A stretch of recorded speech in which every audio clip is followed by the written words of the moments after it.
मैं डॉक्टर चंद्रभूषण तिवारी, जूथा लाल संस्कृत महाविद्यालय मझौलिया, वर्ग उपशास्त्री। गत दिनों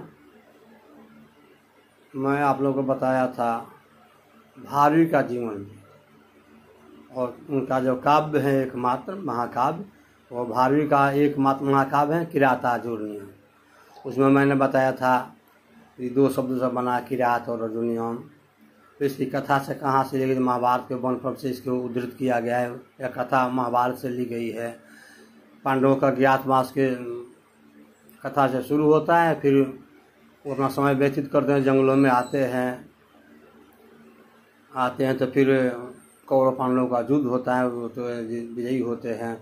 उन लोगों को कष्ट को देखकर यह जो द्रौपदी है भीम आदि को उकसा रही है कि आप लोग जंगल में जो कष्ट भोग रहे हैं तो क्यों नहीं युद्ध करके अपना राज लेते हैं। इस तरह यहाँ इस किरातार्जुनीयम महाकाव्य के 2 प्रयोजन हैं। पहला प्रयोजन है युधिष्ठिर के जो अनुज हैं अर्जुन, उस अर्जुन को व्यास मुनि आकर उपदेश देते कि तुम जाकर इंद्रकील पर्वत पर भगवान शिव की तपस्या करो और दिव्यास्त्र प्राप्ति करो, जो भविष्य में युद्ध के लिए उपयोगी होगा। तो देखते हैं कि इस महाकाव्य के अंदर जो इसका प्रयोजन है इस महाकाव्य का, वो है दिव्यास्त्र प्राप्ति। दिव्यास्त्र दिव्य अस्त्र, देवताओं का अस्त्र प्राप्त करना। दूसरी तरफ अगर हमने इसे पुस्तक पर इस महाकाव्य को अगर थोड़ा ध्यान दें तो स्पष्ट होता है कि भारवी एक राजनीतिक है। इन्होंने जो महाकाव्य की रचना की किरातार्जुनीयम, वो उस समय की है 550 ईस्वी के लगभग, अथवा भारवी का काल भी वही माना जाएगा 550 ईस्वी।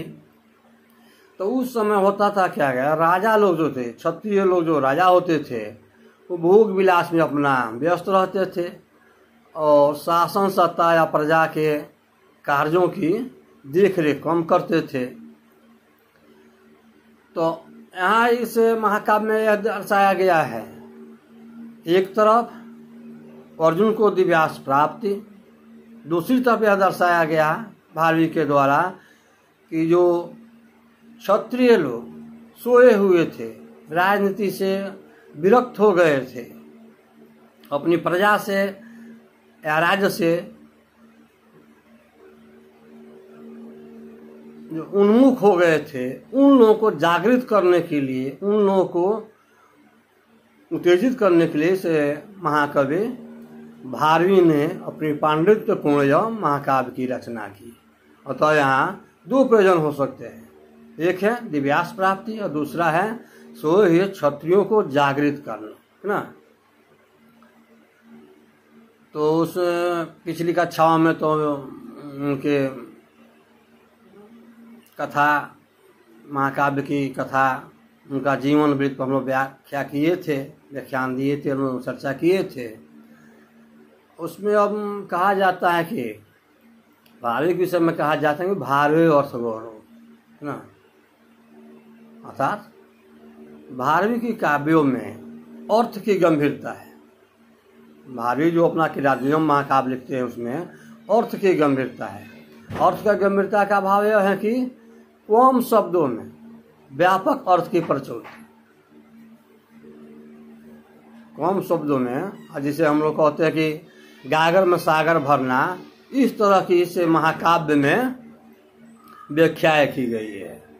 जैसे आचार्यों ने, विद्वानों ने इस महाकाव्य के अध्ययनोपरांत यह निष्कर्ष निकाले हैं कि यह जो भारवी का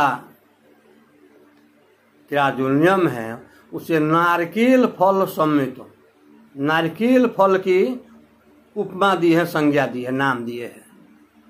तो अब हम थोड़ा चर्चा करें कि नारकेल फल क्यों कहा कवियों ने, पंडितों ने इस महाकाव्य को नारकेल फल क्यों कह दिया। तो नारकेल फल का अर्थ है नारियल का फल हम लोग देखते हैं, नारियल फल का बाहरी जो आवरण होता है नारियल का, वो खुज्जा होता है, उसमें फिर कठोर आवरण होता है, लेकिन उसके खुज्जा और कठोर आवरण को तोड़ने के पश्चात जो अंतःस्थल में जाते हैं, अंदर हम जाते हैं, तो एक सुस्वादु फल होता है जो बहुत ही कोमल होता है, मीठा होता है, जीवन रक्षक होता है नारियल। इसीलिए पंडितों ने इस महाकाव्य के अध्ययनोपरांत संज्ञा दी कि महाकाव्य का किराजुल्यम है वो नारिकेल फल समितम, नारियल के फल के समान है।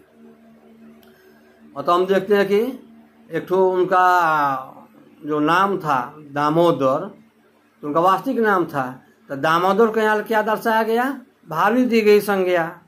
दामोदर तस्य वास्तविक नाम हो, दामोदर उनका वास्तविक नाम था और वहाँ वो भावी हो गए, तो भावी तस्य उपनाम, भावी उनकी उपनाम हो गई, विशेषता हो गई, उपाधि हो गई भारवी। अब भारवी का अर्थ जैसे हम लोग देख रहे हैं कि भा जो रवि, भा यथा सुशोभित, भा सुशोभित, रवि सूर्य, अर्थात सूर्य के प्रकाश के समान इसे महाकाव्य का प्रकाश था। कि कवियों ने इस महाकाव्य के अध्ययनोपरांत लिखा है, जावत बा भारवे भाति, जावत बा भारवे भाति तावत माघस्य नोदय। इसे महाकाव्य के अध्ययनोपरांत विद्वानों ने सूक्ति लिखी कि जावत बा भारवे भाति तावत माघस्य नोदय। जावत जब तक भारवे भाति, भारवी भाते हैं, सुशोभित होते हैं या प्रकाशित है या काव्य में उनकी विशेषताएं मानी जाती है, तब तक माघस्य नोदय, तब तक कि माघ का उदय नहीं हो जाए। अर्थात माघ कवि का शिशुपाल जो बद्ध है उसकी रचना नहीं हो गई। या शिशुपाल बद्ध की रचना के पश्चात माघ को ख्याति मिल गई, क्योंकि कहा जाता है कि माघे संति त्रयोगुणा। जैसे कालिदास के संबंध में कहा गया उपमा कालिदास, अर्थात कालिदास उपमा के कवि है, अपने काव्य में उपमा की विशेषता बताई है। उस तरह यहाँ कहा गया भारवी अर्थ गौरव, भारवी काव्य में अर्थ की गंभीरता है, अर्थ की गंभीरता मन कम शब्दों में अधिक अर्थ, एक ही शब्द के दो चार अर्थ व्यतीत होना, जो अर्थ की गंभीरता कहा, अर्थ की विशेषता कहा जाता है। उसी तरह कहा गया है दंडिन पद लालित्यम, दंडी के काव्य में क्या है, पद की लालित्य है, सुंदरता है, सौंदर्य है, दंडिन पद लालित्य। माघे संति त्रयोगुणा, माघ में क्या है, उपमा है, अर्थ की गंभीरता है और पद लालित्य भी है। सब तरह के जो काव्य के लिए आवश्यक तथ्य हैं वो सभी माघ के शिशुपाल वध में पाए जाते हैं। इसीलिए लोगों ने कहा, विद्वानों ने कहा कि जावत भारवी भाति तावत माघस्य नोदय।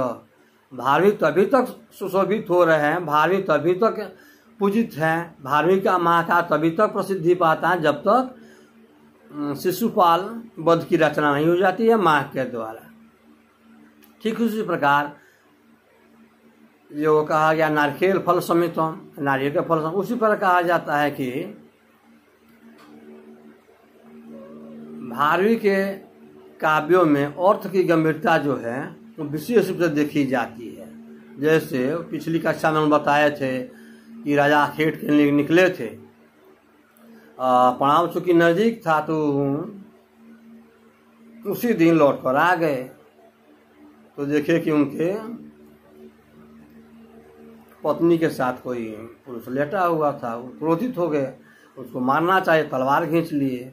तो फिर देखे कि भारवी ने एक श्लोक लेकर दिया था राजा को, सहसा विद्युत नौकरियाम अविवेकम परमम पदम, ना सहसा ही एकाएक किसी कार्य को नहीं करना चाहिए, किसी कार्य को करने के पहले सोच समझ कर करना चाहिए, क्योंकि अकारण अचानक कोई काम करने से क्या होता है, अविवेक की प्राप्ति होती है। विवेक मतलब ज्ञान, बुद्धि, अविवेक माने ज्ञान रहित। तो अचानक कोई काम को कर दिया जाए तो होता है कि यहाँ विवेक की, बुद्धि की मार हो जाती है। अविवेक कम परमम पदम। किसी कार्य को करने से पूर्व उसको भली भांति विचार करना चाहिए।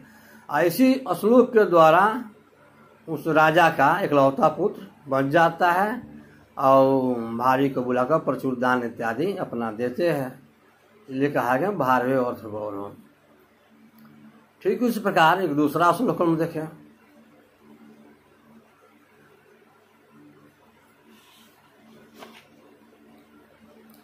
जब युधिष्ठिर वनेचर को भेजते हैं वन से दुर्योधन की राज व्यवस्था जानने के लिए, और वनेचर जो दैत वन में लौट कर आता है और युधिष्ठिर को अपना कहता कि हितम अहितम छ साधु असाधुम छ, मैं सत्य बोलूं या सत्य बोलूं आप क्षमा करने योग्य हैं क्योंकि हमारे राजा है।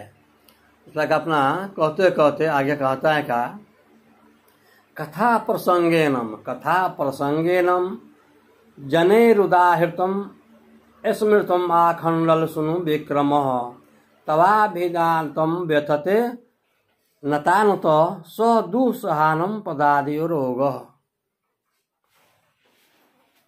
अर्थात राजसभा में वो जो दुर्योधन है अर्जुन के पराक्रम को सुनकर अपने माथे को झुका लेता है। जैसे हम लोग अपने वर्ग में बैठते हैं या कार्यालय में बैठते हैं, किसी बात पर चर्चाएं होती हैं, वाद विवाद होता है, ठीक उसी प्रकार जब राज्यसभा में गुप्तचरों के द्वारा अमात्यों के द्वारा जो उसकी विशेषताओं को बताया जाता है, गिनाया जाता है कि अर्जुन ने दिव्यास्त्र प्राप्त कर लिया, युधिष्ठिर तो धर्म के धारण करने वाले हैं, सब ऐसे वो महारथी है, ये हुए आदि आदि उनकी विशेषताओं को जानकर वह जो है दुर्योधन नतमस्तक हो जाता है, अपने सर को झुका लेता है। कथाओं को सुनकर, लोगों की व्याख्याओं को सुनकर, ठीक उसी प्रकार जैसे कोई सपेरा जो है बीन बजाता है तो बीन के बजाने से सर्प अपने मस्तक को झुका लेता है, उसी प्रकार उसे तेजस्वी अर्जुन के पराक्रम को सुनकर और दुर्योधन अपने सिर को सभा में नतमस्तक झुका लेता है कि मैंने कहीं न कहीं भूल की है। आप भूल का जो अक्रूरता है उसका परिणाम दुखद ही होगा, इसलिए वो अपने शीश को सभा में झुका लेता है। इस प्रकार हम देखते हैं कि जो भारवी ने अपने महाकाव्य में यह कहा कि अर्थ की गंभीरता है ना। उस समय में बताया गया कि सहसा विद्युत न क्रियाम, किसी काम को एकाएक नहीं करना चाहिए, किसी काम को करने के पूर्व उसको ठीक से भली भांति सोच समझ लेना चाहिए, क्योंकि अचानक यह कार्य विवेक को मार देता है ना, बुद्धि को मार देता है। इसलिए किसी कार्य को करने के पूर्व उसे ठीक से समझ कर, सोच समझ कर, बूझ कर, दूसरों से परामर्श लेने के बाद ही किसी कार्य को करना चाहिए। जैसे कि अर्जुनीय महाकाव्य में अगर दुर्योधन, दुशासन, भीष्म, विदुर की नीतियों को जानते, उनसे परामर्श लेते तो यह जो सत्यानाश हुआ, इतने लोग जो निर्दोष लोग मारे गए इस दुर्योधन के कुपभाजन के कारण, मूर्खता के कारण, उन लोगों की प्राण रक्षा हो सकती थी। इसलिए इसे महाकाव्य के अध्ययन से स्पष्ट हो जाता कि एक महाकाव्य के अतिरिक्त यह राजनीति की पुस्तक है, में राजनीति की विशद व्याख्या की गई है कि कैसे राजा को प्रजा की देखरेख करनी चाहिए, कैसे उसकी सुरक्षा होनी चाहिए, क्योंकि वनेचर जो लौट कर आ रहा है दैत्य वन में, तो युधिष्ठिर से जो अपनी व्याख्या कर रहा है उससे युधिष्ठिर यह समझ पाते हैं कि वो जो दुर्योधन है उसकी शासन व्यवस्था समुचित है, प्रजा सुखी है, किसी प्रकार की उसे राज्य में दुख या क्लेश नहीं है। क्योंकि इसे किराजुनियम के श्लोकों से यह स्पष्ट हो जाता है कि वहाँ की प्रजा पूर्णतः सुखी है। यह संवाद को सुनने के पश्चात वनेचर जो है वो राजा युधिष्ठिर से उस शासन व्यवस्था के विषय में बताना चाहता है कि ऐसे ऐसे व्यवस्था है, जिसे हम लोग थोड़ा देखेंगे 2-4 श्लोक के माध्यम से वो क्या कह रहा है।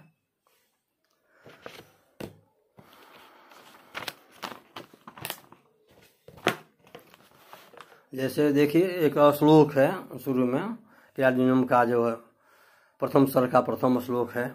श्रिय कुरुणाम अधिपस्य पालने प्रजा सुप्रीतिम एम उक्तम वेदितुम स वर्णे लेंगे विदितः स्वम आयो युधिष्ठिरम दैत्य बने बनेचर स्वबनेचर स्वम आयो लौट आयो कुत्र दैत्य बने स्वबनेचर दैत्य बने आगत। श्रिय इसे जो महाकाव्य का जो प्रथम शब्द है श्रिय, इसमें श्री का अर्थ हो या लक्ष्मी या श्री का शुभ अर्थ लिया जा सकता है।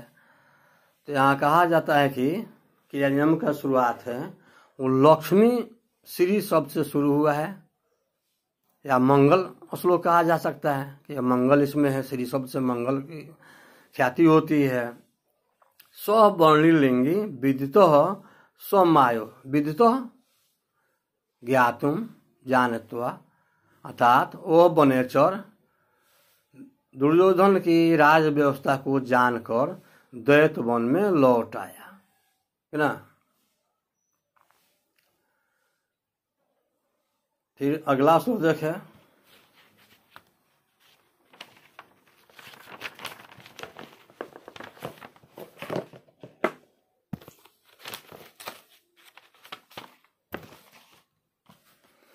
देखिए कृत प्रणामस्यम मही मही भूजे जिताम सपत्नेनम निवेदयिष्यतः न विव्यथे तस्य मनो न हि प्रियम प्रवक्तु इच्छन्ते मृषा हितैषिणः। जो उत्तरार्ध जो श्लोक का भाग है, न प्रवक्तु इच्छन्ते मृषा हितैषिणः, यह राजनीतिक पंडितों के दृष्टि से राजनीति का एक भाग माना जा सकता है। स्वबनेचर, वो जो वनेचर जो राज व्यवस्था जानने के लिए वो दैत्य वन में आ गया है और युधिष्ठिर से क्या कहता है, कृत प्रणामस्यम मही मही भूजे जिताम सपत्नेनम निवेदयस्यत, अर्थात मैं प्रणाम करके उसे निवेदन को उस वाक्यों को कहना आरंभ किया। न विव्यथे तस्य मन, वनेचरस्य मन न विव्यथे स्व कथ्यत स्व प्रियम प्रवक्तुमिच्छन्ति मृषा हितैषिणः, कि हित चाहने वाले व्यक्ति झूठा वचन नहीं कहते। वो जो वनेचर था वो कह रहा है कि हितकारक व्यक्ति जो होता है, हित चाहने वाला व्यक्ति है, झूठे वाक्यों को नहीं कहता। क्योंकि मैं एक दूत हूँ, आपके माध्यम से गया था और तो मैं लौट कर आया तो मैं वही कहूँगा जो वहाँ मैंने अपने आँखों से देखा हूँ। और इस प्रकार उसने अपना कथन शुरू किया, राज व्यवस्था जानकर बताना शुरू किया, बता रहा है। देखिए कि श्लोक के माध्यम से दिशाम विधातायम विधात इच्छन्तो दिशाम शत्रुणाम विधाताय विनाशाय, दिशाम विदतायम विधातु इक्षन्तो रहस्य अनुगाम अधिगस्यम भूभृत स्वोष्ट औदार्यम विशेष सालनीम विनित आश्रितम वचम आदते है। वचम आदते वचन प्रारंभ वो जो बनेचर है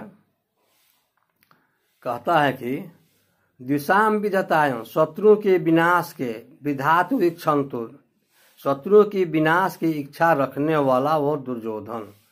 दिशाम विधतायम विधातु इक्षन्तु शत्रुओं की विनाश की इच्छा रखने वाला वो दुर्योधन है। रहस्य अनुगाम भूवृत उस राजा के रहस्यों को नीतियों को में जान कर आया। स्वस्थ औदार विशेष सालनी स्व बने चलो स्वस्थ औदार विशेष सालनी विशेष वार्ता विशेष वाक्युक्तम वार्ता बदत विनिश्चितम अर्थम इति वाजमाते वैसे शब्द को उसने प्रयोग किया जिसका निश्चित अर्थ हो। यह भी भावी की विशेषता है कि निश्चित अर्थों को ऐसे साहित्य भी कहता है कि सार्थक शब्दों का ही प्रयोग साहित्य में हो, निरर्थक शब्दों का प्रयोग न हो।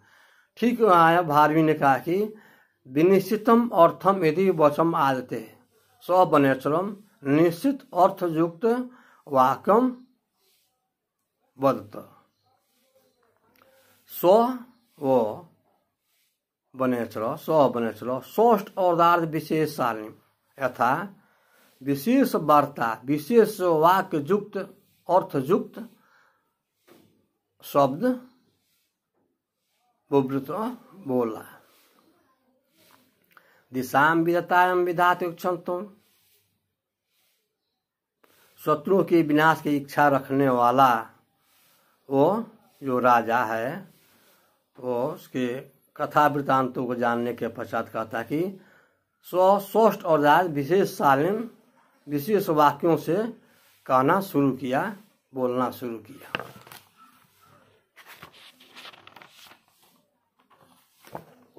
फिर कहता है वनचर क्रियासु युक्त चार चक्षुषम वांछनीयम प्रभो अनुजीवी अतो अहर्षे क्षंतुम असाधु साधु वा हितम मनोहारी च दुलोम्ब च। वो वनचर कहता है क्रियासु युक्त नृप जिस नृप के द्वारा क्रियाओं में मंत्रणा में या दूत नियोजन में न वांछनीयम प्रभो अनुजीवी मन सेवक और प्रभो मन स्वामी अर्थात राजा का मैं सेवक हूँ ना। इस वाक्य में कहा गया है वनचर कह रहा है कि मैं आप ही का तो सेवक हूँ, राजा का सेवक हूँ कि प्रभु अनुजीवी भी प्रभु नृप राज्ञ अनुजीवी सेवक जो सेवा करोति सो सेवक अत्र वनेचर जुजस्य सेवक अस्ति तेन कारण स वदति अतो हर्षिम क्षंतुम असाधु साधु वा असाधु असत्यम साधु सत्य अतो अहर्षि क्षंतुम साधु असाधु वा हितम मनोहारी च दुर्लभ च। हितकारक वचन मनोहर और दुर्लभ होते हैं। यह समय हित चाहने वाला जो वाक्य है, हित चाहने वाला जो शब्द है वो दुर्लभ होते हैं। इसलिए भारवी ने अपने इस महाकाव्य में लिखा कि हितम मनोहारी च दुर्लभ च, हितकारक वचन दुर्लभ होते हैं। फिर वहां कहता है अतो अहर्षि अतो अतो अहर्षि एवल योग्य अतो अहर्षि क्षंतुम असाधु साधु वा अर्थात सो वनेचर अत्र इदम कथति सत्यम असत्यम जो संभाषणम अहम वक्तुम तस्य क्षन्तुम नृपस्य स्वाधिकार अस्ति। अर्थात यदि मैं आपका सेवक कुछ असत्य भी बोलूं तो उसे क्षमा करने के आप योग्य हैं, क्योंकि आप हमारे राजा हैं और राजा को अधिकार होता है कि जो दूत सत्य या असत्य जो बोले उसे क्षमा भी कर सकता है। कि इस श्लोक में 4 चक्षु अनुभवी, यह सबसे विशेषता वाला श्लोक है। इस श्लोक में कहा गया 4 चक्षु। 4 चक्षु का अर्थ क्या हुआ? 4 चक्षु माने राजा जो जिस दूत को नियुक्त करता है उसका 2 आंख 2 नेत्र, और दूत जो जिसे संवाद को लेकर जाता है उसे कार्यान्वित करने के लिए उसका 2 नेत्र। तो 2 नेत्र राजा का और 2 नेत्र दूत का। तो यहाँ दूत को 4 चक्षुषों कहा गया है। जो दूत होता है वो 4 नेत्रों से युक्त होता है, क्योंकि राजा जिस कार्य के लिए उसको नियुक्त करता है, जो संदेश देता है उसका 2 नेत्र, और जो दूत जाता है उसका 2 नेत्र। इसलिए इस श्लोक में कहा गया है कि क्रियासु युक्ते नृप 4 चक्षुषो अनुजीवी। क्रियाओं में कार्येषु जो नृप यस्य दूतम नियोजति तस्य 4 चक्षुम वर्तते। अतो हर्षि क्षन्तुम असाधु साधु वा अत्र महाकवि भारवी कथ्यते। नृप सत्यम सत्यम क्षमा अधिकारम प्राप्त। अर्थात वो जो राजा होता है दूत के परामर्शों को सत्य असत क्षमा भी कर सकता है, क्योंकि वो राजा के द्वारा ही नियुक्त दूत होता है। और जो दूत होता है वो तो अपना सत्य संभाषण करता है राजा से। इसे श्लोक से ऐसा लगता है कि यह राजनीति की विशेष पुस्तक है, कि यहाँ राजनीति की विषय वस्तु का परिचर्चा किया जा रहा है। फिर उसी तरह कहा जाता है कि सकिन सखा साधु न शास्ति। सकिन सखा साधु न शास्ति यो अधिपम हितान स किम प्रभु सदा अनुकूलेषु ही कुर्वते रतिम नृपे अमातेषु च सर्वसंपद। इस श्लोक में महाकवि भारवी कह रहे हैं स्व दूत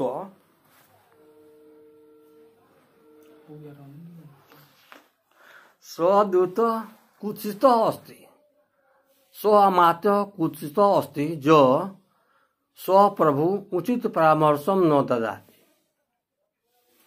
अर्थात वो अमात वो सेवक कुत्सित सेवक है जो अपने राजा को उचित और सही परामर्श न दे। ठीक उस पर उत्तरार्ध में कहा गया वो राजा कुत्सित है। सदृप कुत्सित अस्ति जो अमातस्य मंत्रणम न शृणोति। वो राजा भी कुत्सित है, दूषित है, जो अपने अमात्यों को मंत्रियों के परामर्श को ठीक से नहीं सुनता है। और जस्मिन राजे नृपो अमात्य परस्परम सहयोगम वर्तते तस्य राजा राज्ञ सदैव वृद्धि प्राप्त। अर्थात जिस राज्य में राजा और प्रजा अमात्य और राजा एक दूसरे के परस्पर अनुकूल रहते हैं, फेवरेबल रहते हैं, उस राज का सदैव विकास होता है ना। सखिन सखा साधु न शास्ति स्व सखा कुत्सित अस्ति स्वमात्य कुत्सित अस्ति जो नृपम उचितम परामर्शम न ददातु। स्वनृप कुत्सितो अस्ति जो अमात्यस्यं परामर्शं न शृणोति। यस्मिन् राजे अमात्य राज्ञ परस्परं सहयोगं वर्तते तस्य राज्य निश्चितं दीनं दीनं प्रतिदिनं वृद्धिं प्राप्तुम्। अर्थात इस श्लोक के माध्यम से हम यह देखें कि राज्य के विकास के लिए राजा और अमात्य का, राजा या मंत्री का परस्पर परामर्श अत्यावश्यक है कि इन परामर्शों के आधार पर ही राजा अपना उचित निर्देश दे सकता है, आदेश दे सकता है। इस आदेश से अगर राजा प्रजापालक है, प्रजा प्रेमी है, तो प्रजा भी उसका साथ देगी और राज सदैव वृद्धि को प्राप्त करेगा। ठीक है, अगली कक्षा में फिर इस पर हम चर्चा करेंगे।